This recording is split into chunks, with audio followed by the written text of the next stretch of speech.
ma possibile che Bertolaso sia corrotto? Lei ci crede? E Matteoli disse: no, è impossibile, metto la mano sul fuoco.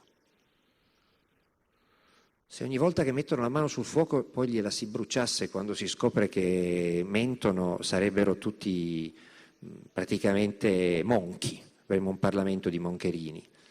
Infatti Matteoli disse: metto la mano sul fuoco, e poi spiegò perché era impossibile che Bertolaso fosse corrotto. Uno dice: avrà detto lo conosco come una persona onesta. No, troppo facile. Disse: è impossibile che prenda tangenti perché è talmente indaffarato che non avrebbe neanche il tempo. Io, se uno mi difendesse in quel modo, gli farei causa, nel senso che, come ti viene in mente di dire che io non prendo tangenti perché non ho tempo? Io non prendo tangenti perché sono onesto. Dice: no, non ha tempo. Pensate che alibi formidabile. Non va in tribunale e dice: lei ha rapinato la banca, e dice: no, non ho tempo. Ah beh, allora è un errore giudiziario. Ma come si può pensare di difendersi in questo modo credendo di fare un favore a un amico? Infatti il giorno dopo è intervenuto Bertolaso, ha detto: mi difendo io. Ha iniziato una specie di pellegrinaggio su tutte le televisioni, partiva la mattina a Mattino 5, 1 mattina, poi passando per il segnale orario, le previsioni del tempo, attraversava il pomeriggio e arrivava alla sera fino a Matrix, porta a porta, e c'è l'unico posto dove non è venuto è Anno Zero, chissà come mai. Forse perché lì una domanda gliel'avremmo fatta. È andato da tutte le parti e poi soprattutto ha dato un'intervista al Corriere della Sera, memorabile, in cui diceva: l'accusa di corruzione è offensiva. Un ingenuo dice: è offensiva perché sono una persona onesta. No, ha detto: è offensiva perché vi pare che uno del mio livello si vende per 50.000 euro. Cioè è una questione di tariffa.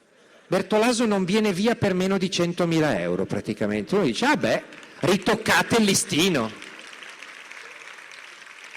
Vi pare normale presentarvi lì con 4 lire? Stiamo parlando di Bertolaso, tra l'altro vestito da giocatore della nazionale sempre, quindi anche la divisa e tutti questi scudetti che non si sa dove abbia vinto, però se li mette. Bertolaso. E quando gli hanno detto: scusi, ma è vero che suo cognato lavora per la protezione civile, l'architetto Pier Marini? Ha detto: certo. Ha detto: ma lei lo trova normale? E con tutti gli architetti che ci sono in giro, proprio suo cognato lavori per la protezione civile? Lui ha risposto: beh, vorremmo mica costringerlo ad andare a lavorare in Svizzera, no? Vorremmo mica fargli pagare la parentela. Ecco, secondo lui il rischio del cognato è di essere penalizzato perché è suo cognato. In un'inchiesta dove sono tutti cognati di tutti.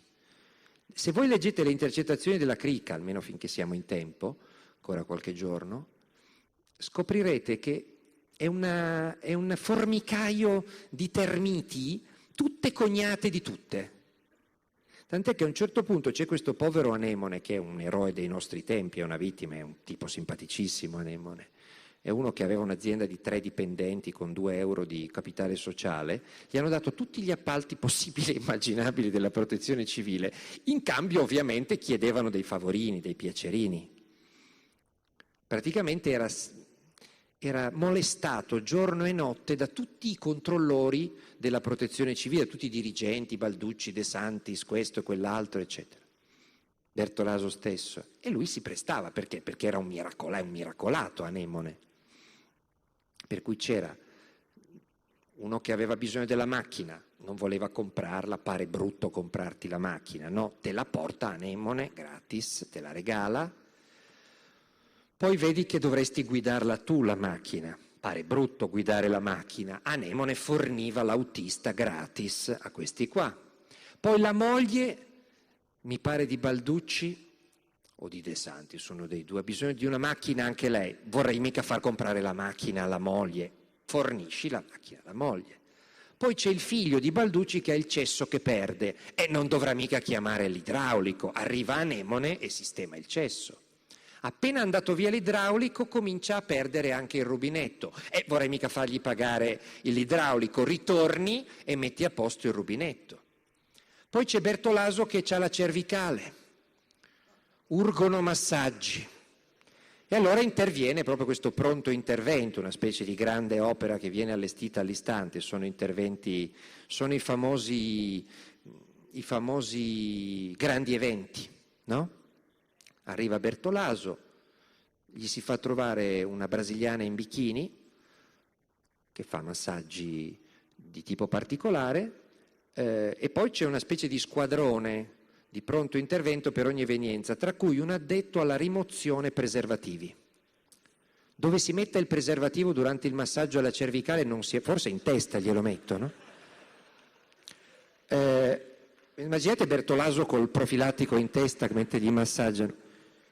A meno che non abbia la cervicale bassa, nel qual caso si spiegherebbe sia la brasiliana in bikini sia il raccoglitore di preservativi alla fine. E soprattutto si capirebbe perché ogni volta che arrivava lui per il massaggio chiudevano l'intero centro Salaria Sport Village solo per lui, per evitare che gli altri vedessero. Effettivamente vedere il sottosegretario alla protezione civile col profilattico in testa che fa il massaggio non è un bellissimo spettacolo. Pensate se uno lo fotografava in quelle circostanze.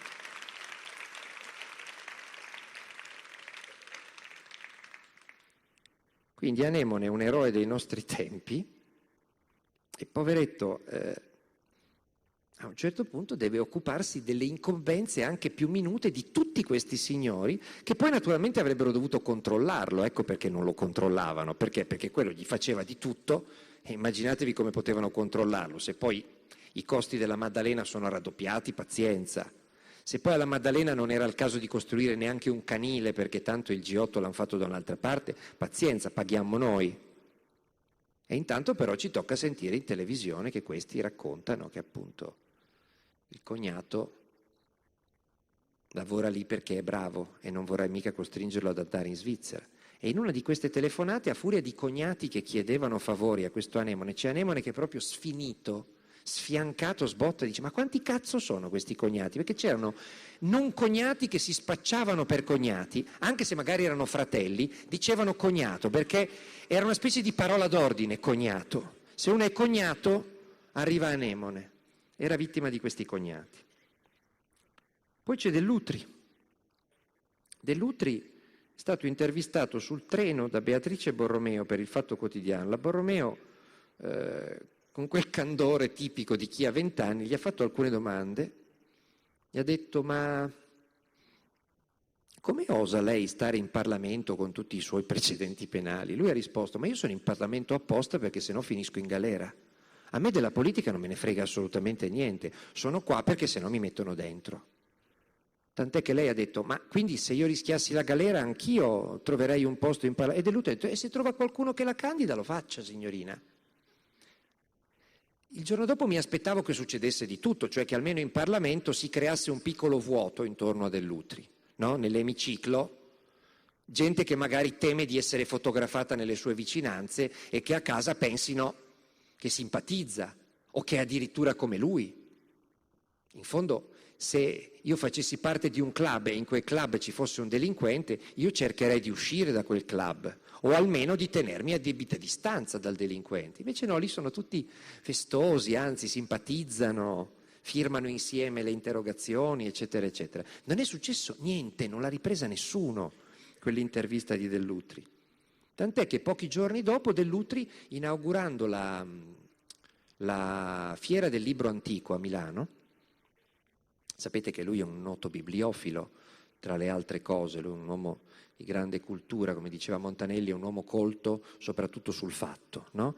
E ogni anno inaugura questa mostra del libro antico e quest'anno per lanciarla sui giornali ha fatto un grande scoop. In conferenza stampa ha detto: sono entrato in possesso di un capitolo inedito del Petrolio di Pasolini, il romanzo di Pasolini. Il capitolo che so che è stato rubato a Pasolini e adesso ce l'ho io.